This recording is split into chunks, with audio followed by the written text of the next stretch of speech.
അതെ, നിങ്ങളുടെ മുഖത്ത് ഇതുപോലെ റെഡ് കളർ പിമ്പിൾ മാർക്സ് ഉണ്ടെങ്കിലോ അതല്ലെങ്കിൽ നിങ്ങൾ പ്രഗ്നൻ്റ് ആണെങ്കിലോ അതല്ലെങ്കിൽ പിമ്പിൾ മാർക്സ് ഉണ്ട്, നിങ്ങൾക്ക് പെട്ടെന്ന് ഒരു കുറച്ച് സെൻസിറ്റീവ് സ്കിന്നൊക്കെ ആണെങ്കിൽ നിങ്ങൾക്ക് യൂസ് ചെയ്യാൻ പറ്റുന്ന ഒരു ഇൻഗ്രീഡിയൻ്റ് ആണ് അസലിക് ആസിഡ്. ഈ അസലിക് ആസിഡ് 5%-നും 10%-ലാണ് നോർമലി നമ്മൾ യൂസ് ചെയ്യാറുള്ളത്. അപ്പോൾ നിങ്ങൾക്ക് 5% അസലിക് ആസിഡ് കിട്ടിയില്ല, 10% ആണ് നിങ്ങൾ വാങ്ങിയിട്ടുള്ളതെങ്കിൽ നിങ്ങളിത് എങ്ങനെ യൂസ് ചെയ്യും? 5% ആണെങ്കിലും 10% ആണെങ്കിലും നമുക്ക് 2 നേരം യൂസ് ചെയ്യാനായിട്ട് പറ്റും. പക്ഷേ ഇതുവരെ അസലിക് ആസിഡ് യൂസ് ചെയ്യാത്ത ആൾക്കാരാണെങ്കിൽ ആഴ്ചയിൽ ഫസ്റ്റ് 2 വീക്സിൽ 5% ആണെങ്കിൽ നൈറ്റിൽ മാത്രം യൂസ് ചെയ്യുക. 10%ആണ് നിങ്ങൾക്ക് കിട്ടുന്നതെങ്കിൽ ആൾട്ടർനേറ്റ് ഡേയ്സിൽ യൂസ് ചെയ്യുക. ഒരു 2 വീക്സ് കഴിഞ്ഞിട്ട് മോർണിംഗും നൈറ്റും 5% യൂസ് ചെയ്യുക. 10% ആണെങ്കിൽ തേർഡ് വീക്കിൽ നൈറ്റിൽ മാത്രം യൂസ് ചെയ്യുന്നതാണ് ഏറ്റവും ബെസ്റ്റ് ആയിട്ടുള്ള കാര്യം.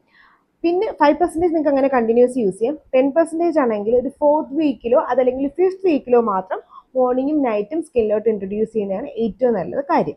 അതിൻ്റെ കൂടെ പ്രോപ്പറായിട്ട് ബേസിക് സ്കിൻ കെയർ റുട്ടീന് ഫോളോ ചെയ്യാൻ മറക്കണ്ട. എന്തെങ്കിലും ഡൗട്ട് ഉണ്ടെങ്കിൽ കമന്റ് ബോക്സിൽ ചോദിക്കുക. ഇതുപോലത്തെ skin care and hair care വീഡിയോക്ക് ഫോളോ ചെയ്യാനും മറക്കണ്ട. ടാറ്റ.